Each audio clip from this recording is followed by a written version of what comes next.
BLKMAX Super Speciality Hospital, along with BLK Center for Child Health, proudly presents Telepedes, and today's session will be on red urine in children, case-based approach.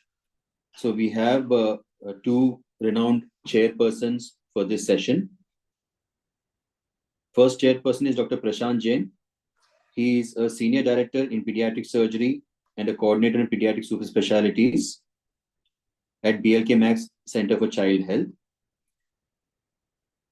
Co-chairing with him, we have a very senior pediatric nephrologist, Dr. Vinay Aggarwal. Sir is an associate director in pediatric nephrology at Max Super Speciality Hospital, Saket. Welcome both the chairpersons for this talk today. I request Dr. Vinay to introduce the speaker for today and introduce the topic. Vinay, sir.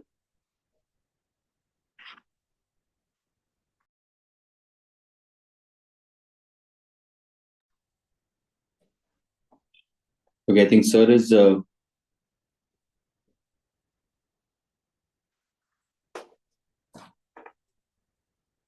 Okay.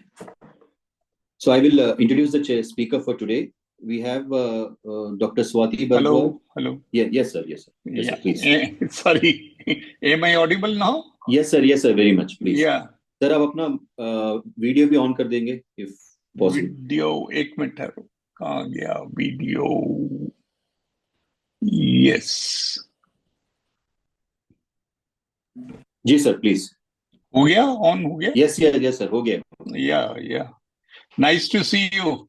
Yes, sir. Nice to see you too, sir. Right. Okay. Let's start with the topic. Red urine is not an uncommon OPD presentation or even in emergency. So how to tackle with this? We have got a talented, passionate speaker, Dr. Swati Bhardwaj. She's the pediatric nephrologist, senior consultant at BLKMAX. And I think without wasting any further time, let's listen what she has to say. Yeah. Well, good afternoon, everyone. Thank you so much, sir, for your kind words. Let me share my slides. Okay, I hope my slides are visible. Yeah, yes, ma'am. Please continue. Yeah. PowerPoint कर दीजिए, please. Yeah. Okay. Yeah. So today's topic is a child with red urine, because as Dr. Vinay said, it is not an uncommon condition which we often confront in our OPD practice. And whenever parents see their child passing a red color urine, it's usually alarming and panic-like situation. The etiologies vary from benign conditions like a urinary tract infection or a viral cystitis to more sinister conditions like rapidly progressive glomerulonephritis. And a step-by-step approach usually helps in reaching the diagnosis.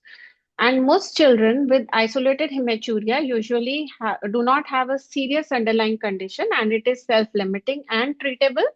But we should be careful about persistent microscopic hematuria, which may be an indicator of significant glomerular disease and often particularly if associated with proteinuria and is associated with increased risk of end-stage renal disease. So accordingly, our approach should be tailored. Not every child needs all the investigations. And at the same time, we need to identify which conditions are benign and where a more serious and detailed evaluation is needed. And as for any other condition, the evaluation usually starts with detailed history taking, and it is customary to divide the causes into glomerular causes and non-glomerular causes. We'll come to it little later, the details about history and examination pertaining to this classification. So first of all, what is hematuria?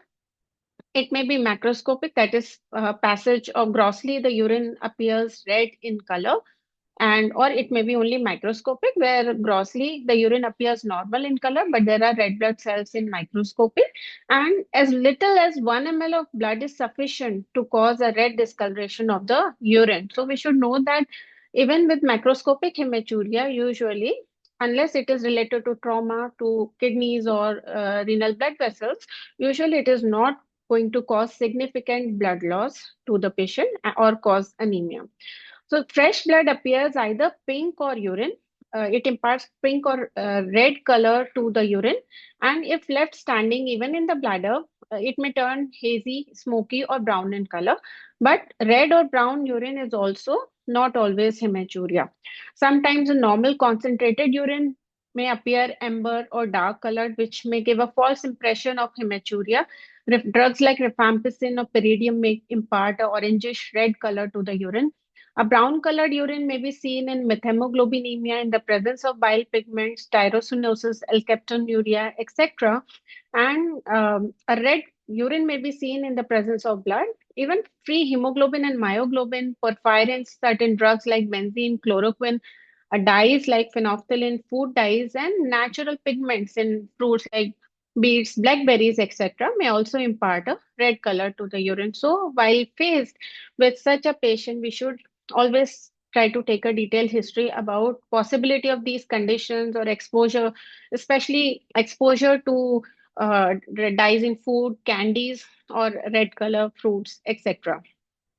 Next step, obviously, is to confirm whether it is really hematuria. So, a urine microscopy and dipstick is usually the first test. Urine dipstick is a sensitive test where the tetramethylbenzidine is the chromogen which, due to peroxidase activity of the hemoglobin, it imparts a greenish color to the stick, and it can detect as low as 2 to 3 RBCs per high power field.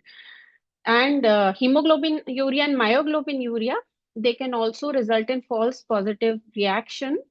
And while elevated concentrated urine or presence of proteinuria may give it a false negative test. So always, even if dipstick is positive, we know either it is blood or it is hemoglobin urea and myoglobin urea. So next step is confirmation with urine microscopy.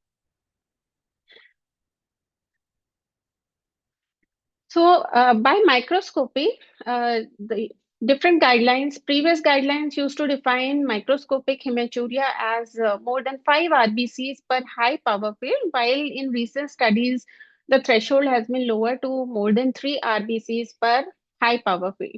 While Japan is the only country where they have implemented a school screening program in order to detect chronic kidney disease or significant underlying renal disease early, and obviously, in a screening program, the threshold has to be kept higher. Otherwise, there will be a lot of false positives. So they take a cutoff of more than 6 RBCs per high power field. And when more than 3 RBCs per high power field persist on 2 to 3 occasions over a 4-week period, we call it as persistent hematuria.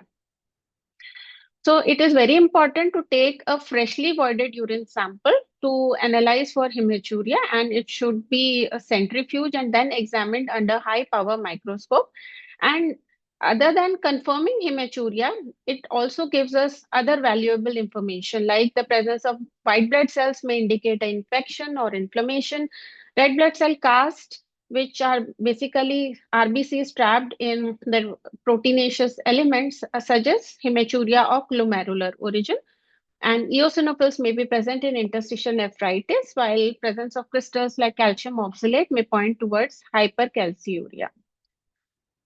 So urine microscopy is a very important investigation. And further, definition of RBC morphology helps us identify where the blood is arising from. On light microscopy on high power with the right stain, one can identify dysmorphic RBCs, that is the abnormally shaped RBCs. As the arrow points towards the left side of the panel, one can see acanthocytes. They are blebs projecting from the RBC membrane.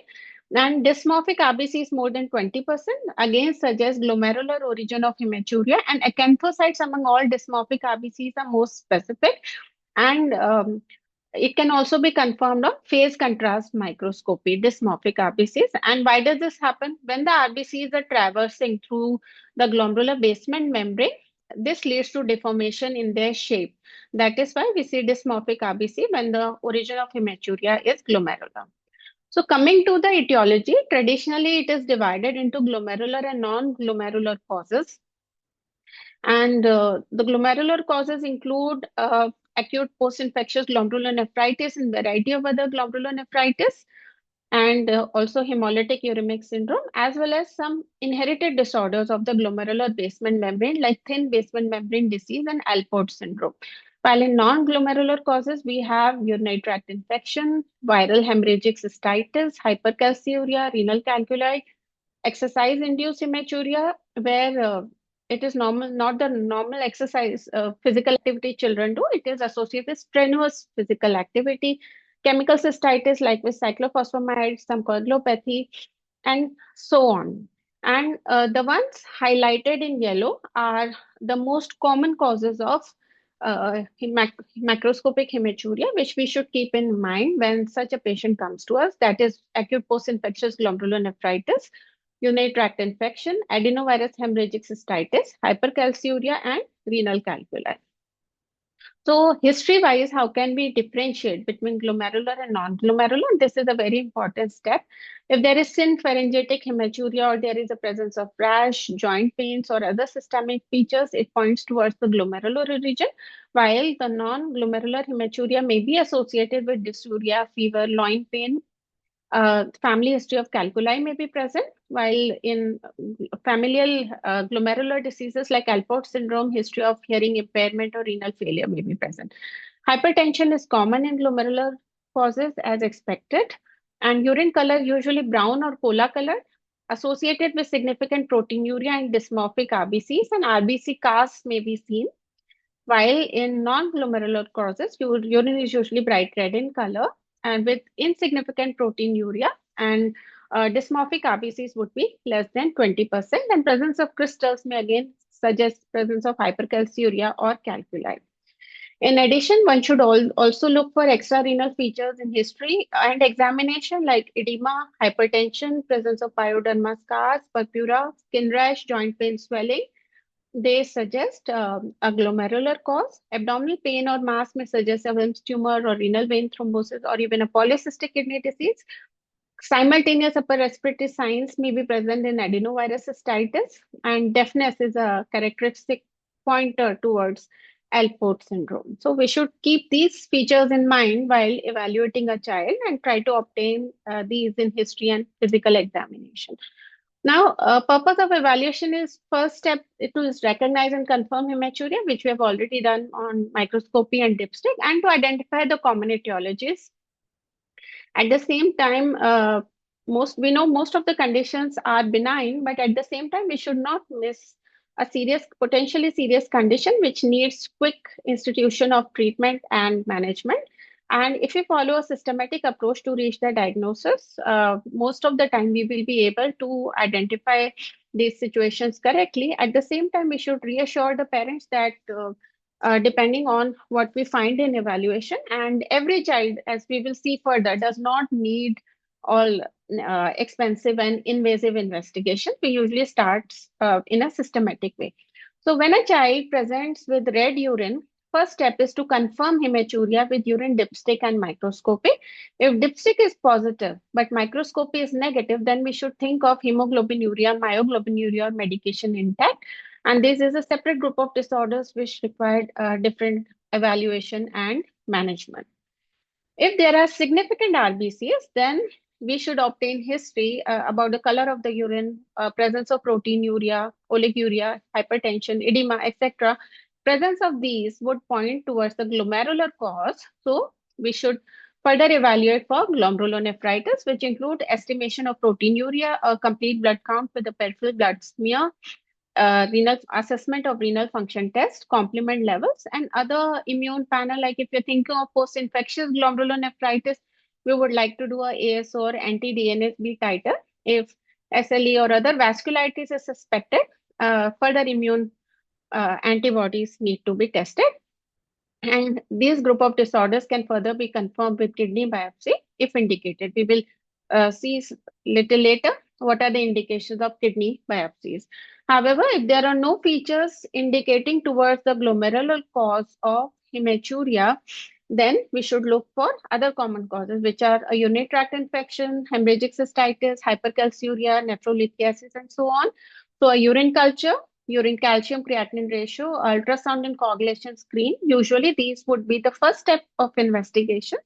And depending on these results, further evaluation, like if nephrolithiasis is confirmed, then we would need a detailed metabolic panel and urine chemistries, and further ultrasound Doppler for Nutcracker syndrome. So just to summarize, we would like to go step by step. When you have a child with gross hematuria presenting in the OPD, painless gross hematuria, suppose the child has dysuria, loin pain, then obviously it is a urinary tract infection is more likely, and you will evaluate with the urine culture and treat accordingly. First step is urine microscopy. Urine for dysmorphic RBCs will help us differentiate between glomerular and non-glomerular cause. Estimation of proteinuria and assessment for hypercalciuria should also be included in the first line investigations. Establishment of renal function test and a complete blood count, a coagulation screen, serum C3, C4, and ASO will point towards post-infectious glomerulonephritis and ultrasound. And sometimes hypercalciuria may be due to excessive vitamin D intake. So if that cause is suspected, we can also do a vitamin D level. So this would be a step one investigation for a child, no, supposedly a non-sick child walking into you in the OPD with painless gross hematuria. And in step two, whatever abnormalities we find in step one, we would like to confirm it. Suppose there is more hypercalciuria, then we would like to confirm it on more occasions than simply labeling the child with that in first go. And if the yield of first line investigations is negative, then further we would go on to do an ultrasound Doppler, a CTKUB to rule out stones which might be missed on the ultrasound, and a Doppler or CT angiography for Nutcracker syndrome is required.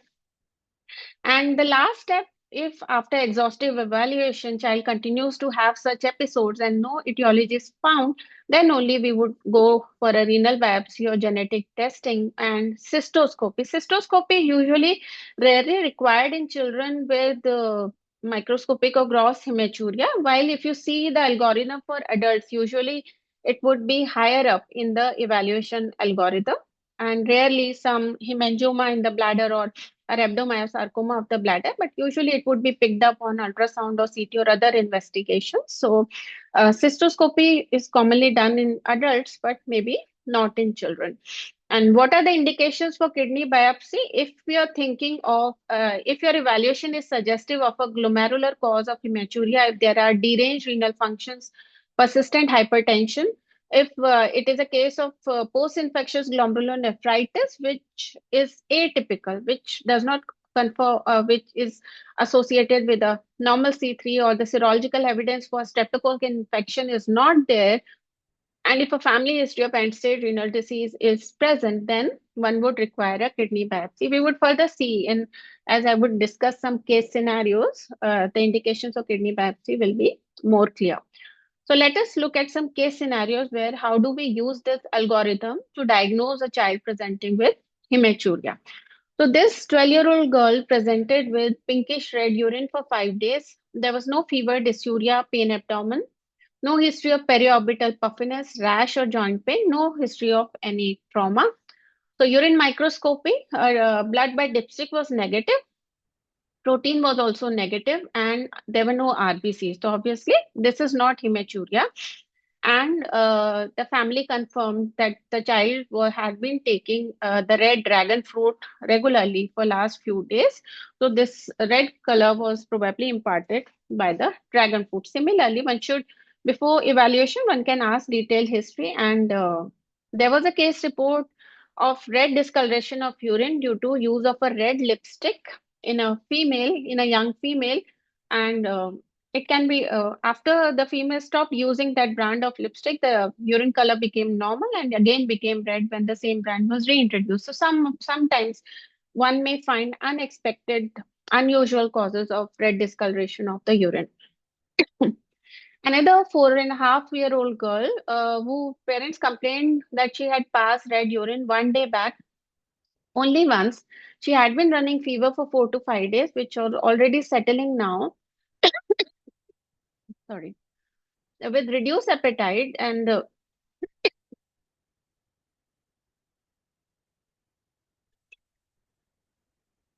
sorry for the interruption. There's no history of dysuria, periorbital puffiness, joint pain or rash. On examination, she appeared ectric, but there was no hepatomegaly. So some tests were ordered. Her renal functions were normal, and as you can see, liver functions were deranged. Bile pigments were present in the urine. Blood was negative. This was a case of acute viral hepatitis, where the presence of bile pigments gave a false impression of hematuria. So such cases are not uncommon in our OPD practice.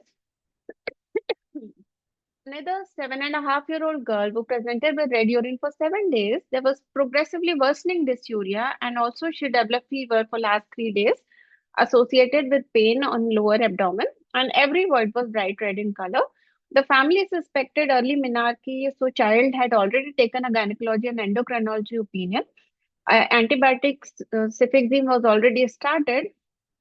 When the child was evaluated, there were presence of pus cells, leukocyte esterase and nitrate were positive, and there were hematuria was confirmed. Culture yielded E. coli, which is sensitive to amikacin and injectable antibiotics. And after 2 days of amikacin, fever settled, her dysuria improved markedly, and red urine also resolved.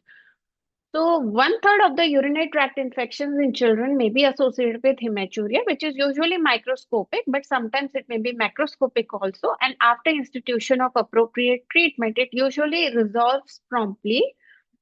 Within 5 to 7 days, it resolves completely. So, if it is a true UTI, the hematuria should not persist.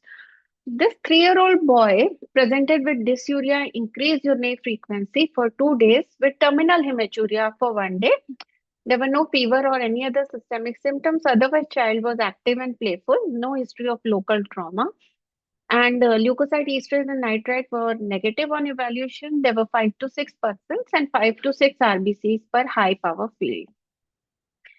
So, since terminal hematuria is with dysuria is classical of cystitis or urethritis, so child was after sending urine culture was empirically started on amoxiclav. Urine culture came back sterile. So child was a 7 days course of antibiotic was completed. Dysuria became better, but terminal hematuria still persisted, and there was no new symptom. Child was closely followed up clinically. Ultrasound was normal. There were no calculi and contusions. He was evaluated for other causes also, like spot urine calcium creatinine ratio was normal, and symptoms completely resolved by 2 weeks. So, in retrospective analysis, maybe this was a case of viral cystitis, since we do not have viral cultures routinely available to us, but adenovirus cystitis is common, may occur in children. And otherwise, hemorrhagic cystitis may also be seen due to cyclophosphamide or due to BK virus and other viral infections. It is more commonly seen in immunocompromised patients. So this 9-year-old boy presented in May 2024 with painless gross hematuria for 2 months, off and on. Urine color was reddish brown. There was no dysuria, increased frequency or urgency, no systemic features, and each episode used to resolve by itself in 1 or 2 days. So child underwent evaluation. Ultrasound revealed a horseshoe kidney and few concretions in the right moiety. There was no hydronephrosis. Hematuria was confirmed. Renal functions were normal. So was the ASO and complement profile. Spot urine calcium creatinine ratio was 0.28. For this age, a normal ratio would be 0.2 milligram per milligram of creatinine. Proteinuria was insignificant, and 24-hour urine calcium was elevated at 6.2 milligram per kg per day. So this child is having hypercalciuria. The next step is to identify the cause of hypercalciuria. Whether it is, we label it as idiopathic after ruling out other causes like renal tubular disorders, renal tubular acidosis, Bartter syndrome, Dent's disease. Clinically, there would be polyuria, polydipsia, features of rickets, which were not there in this patient. And other causes would be primary hyperparathyroidism, immobilization, and sometimes vitamin D intoxication, hyperthyroidism. So further evaluation was done in this child to ascertain the etiology of hypercalciuria. Serum vitamin D and PTH were within normal limits. Serum bicarbonate was normal, and urine for low molecular weight proteinuria was also normal, ruling out any renal tubular disorders. Thyroid was also normal. So we can say this child had idiopathic hypercalciuria. which is increased urinary calcium excretion in the absence of any systemic cause of hypercalcemia. So it is usually a autosomal dominant disorder with polygenic inheritance. It usually arises due to disturbed intestinal calcium excretion or a combination of renal calcium excretion and heightened sensitivity to vitamin D. And these patients may also present with dysuria, urgency, a urinary tract infection, or nephrolithiasis. And on long term, there is risk of reduced bone mineral density and there's increased risk of nephrolithiasis. So diagnosis is simple, a spot urine calcium creatinine ratio of more than zero point 0.8 in 0 to 6 months, more than zero point 0.6 in 6 to 12 months, and more than 1 year, zero point 0.2. It should be confirmed on multiple occasions before labeling the child as having hypercalciuria, and 24-hour urine calcium more than 4 milligram per kg per day at any age would qualify for hypercalciuria. And the most important line of management is to increase the fluid intake so that the urine is less concentrated, so there is less chance of precipitation of the calcium crystals. And further, the calcium crystals can be made more soluble by alkali therapy or citrate supplementation. Patients should also be advised to increase intake of fresh fruits and vegetables and citrus fruits in particular, which also help in reducing the precipitation of calcium crystals. Moderate restriction in salt is also advisable because increasing salt intake leads to increased calcium excretion. However, calcium in the diet should not be restricted, and high intake of animal protein based diet should also be avoided. In patients with very high hypercalciuria, where the symptoms are persisting or where the kidney stones are forming, in selected patient, one can use thiazide diuretics, monitoring for its side effects, particularly hypokalemia. So coming on to the next case, this 9-year-old boy with recurrent episodes of painless gross hematuria, each lasting 2 to 3 days, with no precipitating factors. Similar profile as we saw in the last patient. However, here in this patient, a detailed evaluation, including that for hypercalciuria, was negative. 24-hour urine calcium also repeated on 2, 3 occasions was normal. So coagulation profile was also normal, and in between the episodes, there was no persistence of microscopic hematuria. So ultrasound Doppler was done for this child, which was suggestive of Nutcracker syndrome, which is the entrapment of the left renal vein between, as you can see on the right side diagram, entrapment of the left renal vein between the aorta and the superior mesenteric artery. The angle between the superior mesenteric artery and aorta usually should be more than 35. Here in this patient, it was 16 degrees, which is considerably lower. And because of this entrapment, there is congestion of the left renal vein, which leads to hematuria, proteinuria, flank pain, sometimes left side varicocele, fatigue, dysmenorrhea, testicular scrotal pain. And when the radiological features are present without any symptoms, we call it as a Nutcracker phenomena.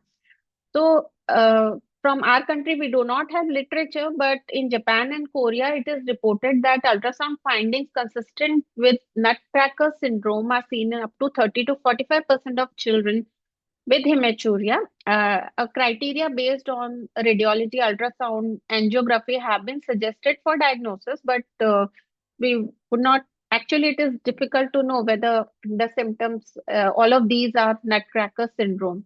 And usually, management is conservative. It can be confirmed further on angiography, and management weight gain helps in increasing the fat in that area. So, the entrapment of the vessel improves and hematuria also improves. So all the cases which I discussed so far were non-glomerular causes. So let us look at few cases of glomerular causes of hematuria also. So this is a classical case of acute glomerulonephritis where a child presents with headache, swelling, passage of dark urine, and had a history of sore throat 2 weeks back. On examination, he has edema and hypertension. And on investigation, he has mildly deranged creatinine of 1.2. There is 2+ proteinuria, presence of RBC casts in the urine. ASO titer is elevated and C3 levels is markedly low. This is the hallmark of post streptococcal glomerulonephritis, which is usually a benign condition, which usually has very good chances of recovery in children. It is an immune mediated injury occurring 3 to 5 weeks after a skin infection or 1 to 2 weeks after an upper respiratory infection. C3 complement levels usually resolved in 6 to 8 weeks, maximum by 12 weeks, but microscopic hematuria may persist a little longer. And proteinuria also usually resolves by 2 to 4 weeks. So, when we have a child with acute glomerulonephritis, we should ensure that we are not missing any other glomerulonephritis which would require immunosuppression, masquerading as post-infectious glomerulonephritis. So one should look for systemic features like presence of fever, joint pain, heart disease. If there are C3 levels are normal, that goes against post-infectious glomerulonephritis, and there's markedly deranged renal functions, then one should think of rapidly progressive glomerulonephritis, and a kidney biopsy will be needed. Prompt kidney biopsy will be needed in this situation. So let's look at another case. This 7-year-old boy had recurrent episodes of synpharyngitic gross hematuria. Over last 12 months, he has had 6 to 7 episodes. Renal functions and ultrasound have been normal. There's no proteinuria, but dysmorphic RBCs are significant. This child undergoes a renal biopsy, which gives us a diagnosis of IgA nephropathy, which is probably the commonest glomerular disease in children and adolescents undergoing a renal biopsy for microscopic hematuria or gross hematuria. And these children need long-term follow-up because there is long-term risk of renal damage, and management is guided by the level of proteinuria and renal function. So this 10-year-old boy presents with fever followed by rashes over lower limb buttocks. As you can see in the picture, this is classical of IgA vasculitis, which was previously known as Henoch-Schönlein purpura. So initially, this child required admission for lower GI bleed and abdominal symptoms, for which he received a short course of steroids. Later on, 2 weeks later, he presented with gross hematuria without significant proteinuria. So this is case of IgA vasculitis with nephritis. So this child underwent renal biopsy, which confirmed IgA deposition on immunofluorescence. However, proteinuria was monitored and which did not increase. So this child did not require immunosuppression, and the hematuria also resolved over a period of follow-up of 2 years. So renal involvement may be seen in IgA vasculitis in 30 to 50% of children. Male sex, recurrent rash, older age, and adolescence are risk factors for renal involvement. So any child with IgA vasculitis or Henoch-Schönlein purpura, we should screen for renal involvement every 15 days with urine microscopy for the first 2 or 3 months, then every month till 6 months, and every 3 months till 1 year. So at least till 1 year from onset of disease, one should screen these children for renal involvement. So coming to another entity, persistent microscopic hematuria. So any child who presents with gross hematuria, we should make it a point to document that hematuria has cleared after the episode, after the urine is cleared grossly. The microscopic hematuria is clear or not. We should always look at that, and when over a 4-week period multiple urine exams show that urine microscopic hematuria is there, we call it as persistent microscopic hematuria. So if we have a child with persistent microscopic hematuria, first step would be to look for dysmorphic RBCs. If dysmorphic RBCs, RBC cast or significant proteinuria is present, then we have to look for glomerulonephritis, assess renal function, establish the degree of proteinuria, serum complements, autoimmune panel, and kidney biopsy is required. And as I discussed earlier, IgA nephropathy is usually the most common diagnosis which comes out if we do kidney biopsy from microscopic hematuria. And if dysmorphic RBCs are not present, then we should be looking at for non-glomerular causes like hypercalciuria, nephrolithiasis, coagulation disorders, Nutcracker syndrome, etc.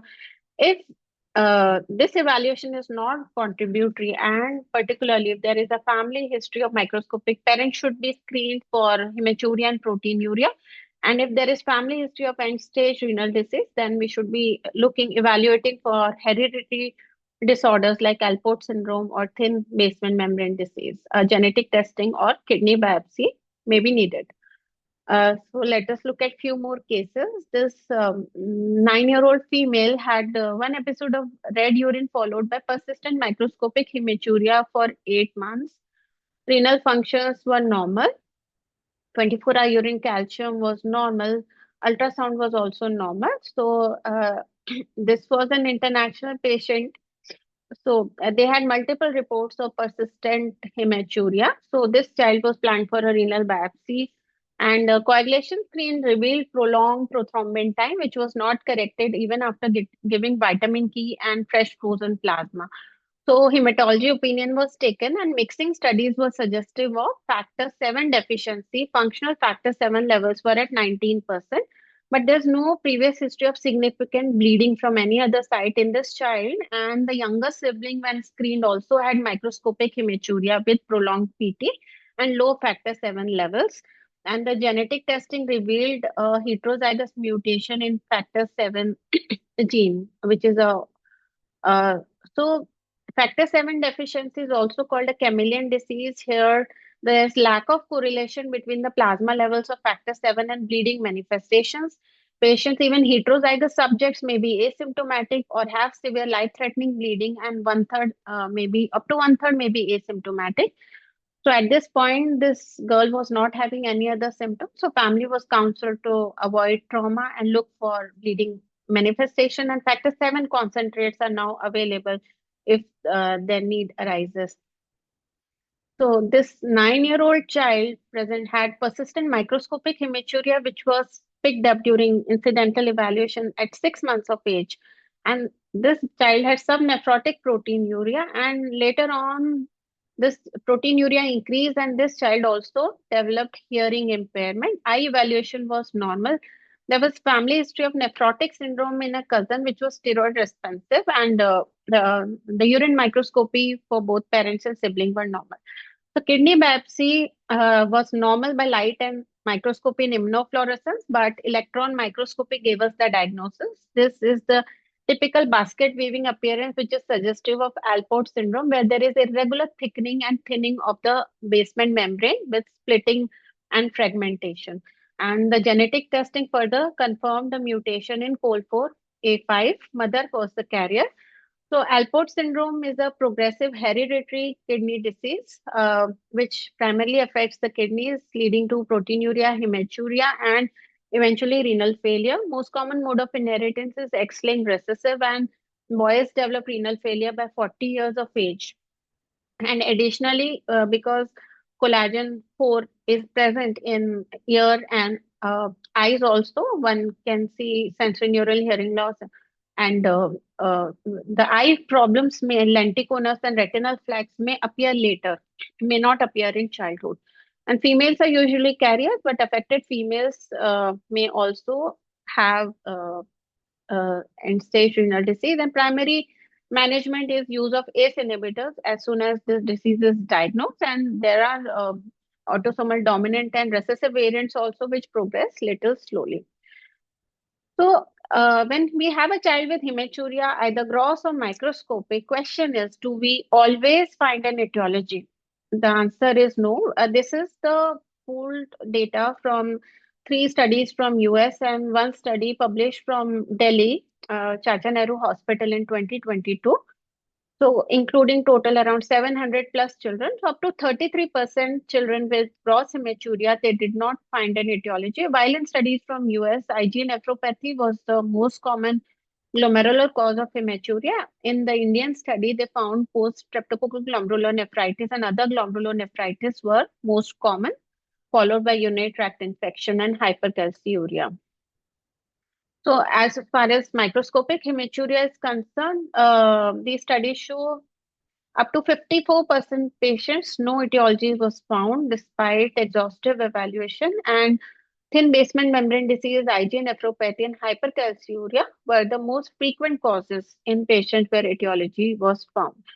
And it's also important how to counsel the family, because when the child is passing red urine, family is really alarmed. So you need to reassure the family that step-by-step evaluation which will help to identify the cause and at least rule out more serious causes which have the potential to cause renal damage if not treated immediately.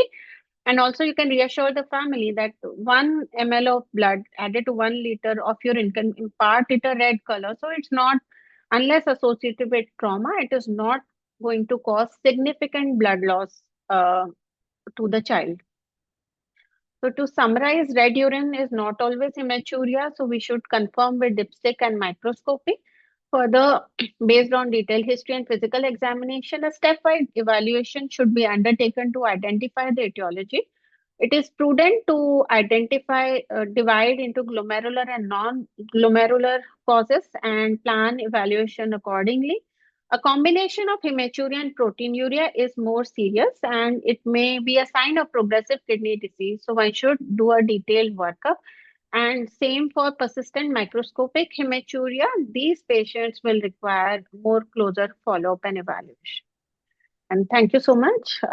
This is all for today, and we can take some questions.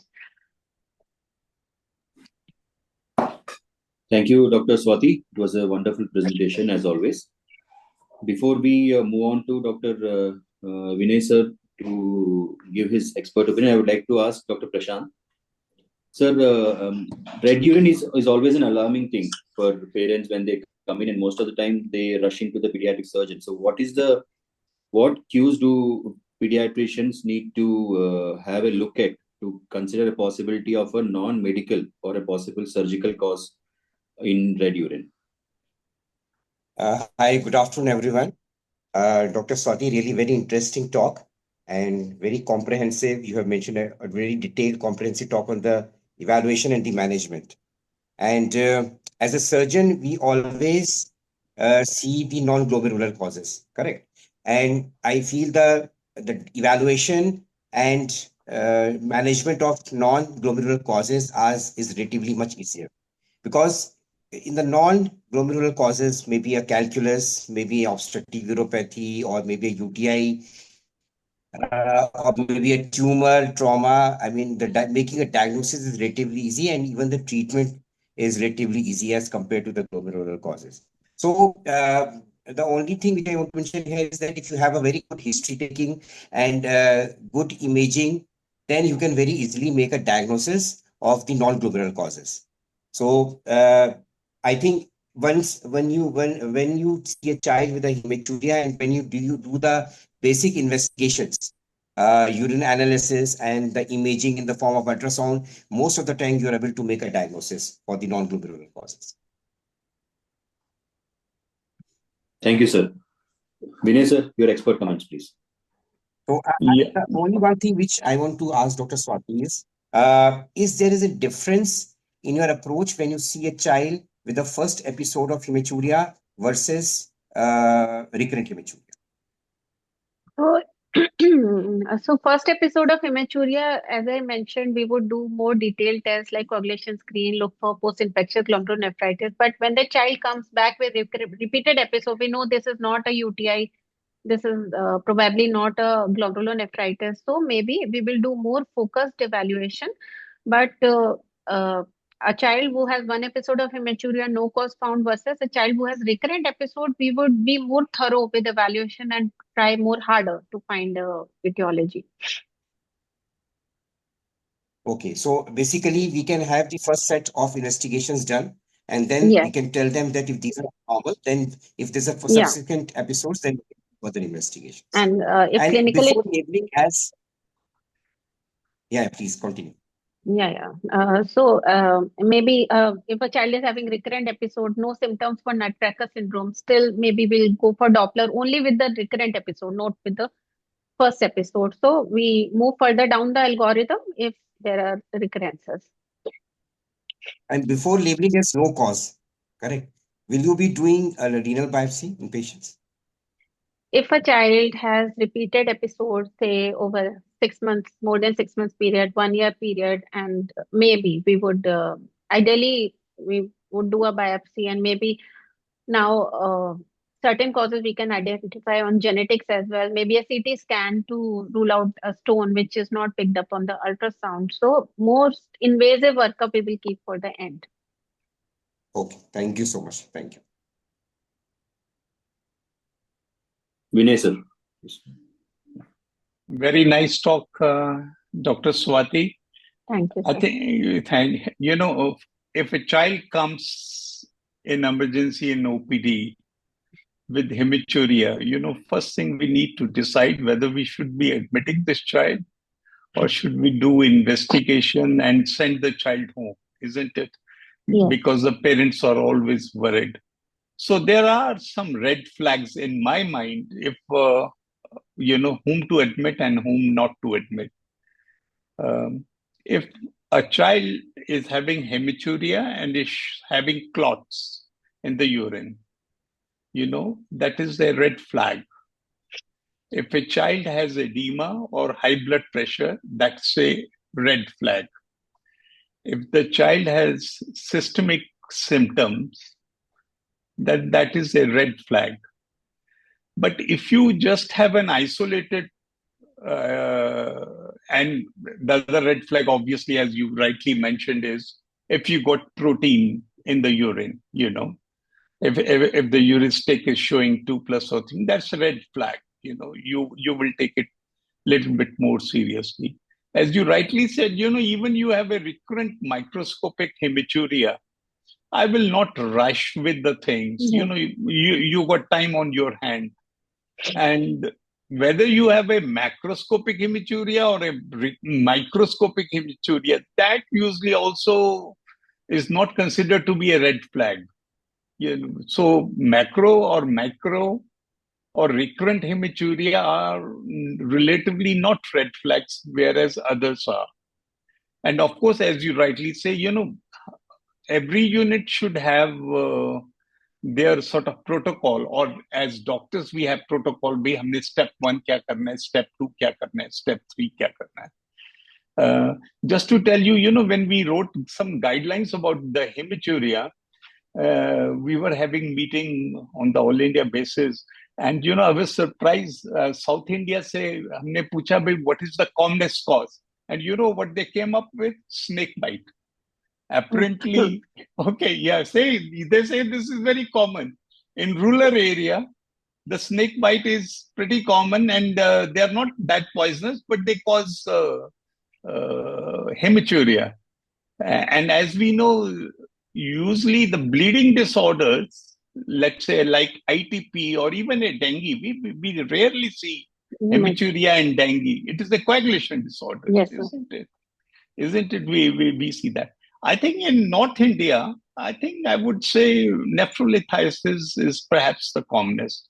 But if you read the Nelson test book, the Western people will say UTI perhaps is the commonest reason of hematuria. So I think in our own area, you rightly said that, when you label the causes, those 5 causes perhaps are the commonest. The nephrolithiasis, we don't see that much post-streptococcal, isn't it? It is much more in South India. I think we are more post-streptococcal infection, hypercalciuria, that sort of thing, isn't it? So for parents to reassure is the most important. And I think as long as we have taken out consideration the red flags, it is all right to manage them in OPD basis. And then we tell them it is just like epistaxis, isn't it?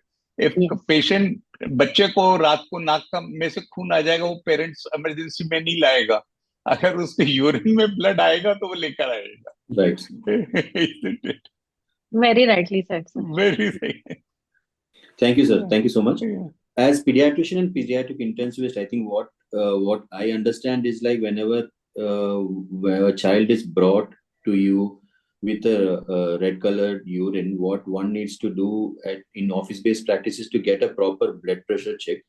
That should not be missed. and not to basically rely on anyone else to give you a reading. It's not a very easy task to do, especially if it's an infant. But for a little bit older children, I think one should make an honest attempt to get a proper blood pressure measurement done in the OPD basis, and that is what I think the residents also, if there are a few here, they should also get that point that in emergency, when a patient is seen or brought to you with red color urine, a blood pressure needs to be monitored properly. I don't see any questions in the chat. If anyone has any query, can unmute themselves and put up the query. We have experts sitting here, and I think this is the best platform to get all the queries sorted out.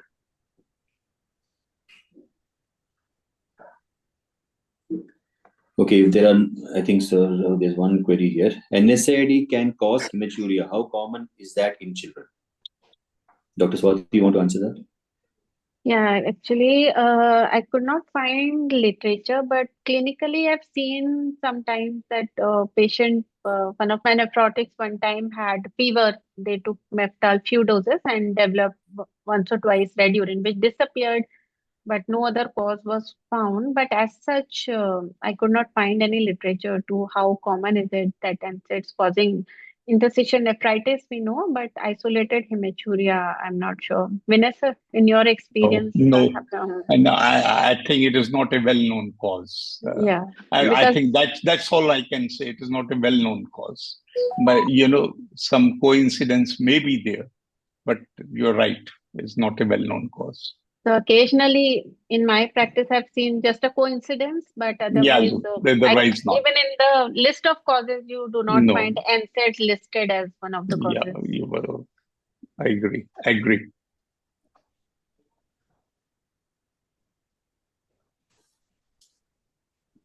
Right. I guess there are no other questions here. I would like to thank Vinay sir, Dr. Prashant, and Dr. Swati for this wonderful session. And that brings to the end of this session and the end of Telepeds for the year 2024. We have had excellent 12 sessions in this year, and we hope to continue the same in the years following from now. And in association with IAP Central Delhi branch, we've been doing a good academic schedule along with BLKMAX Hospital Pediatric team here. So signing off, thank you so much, and have a good evening.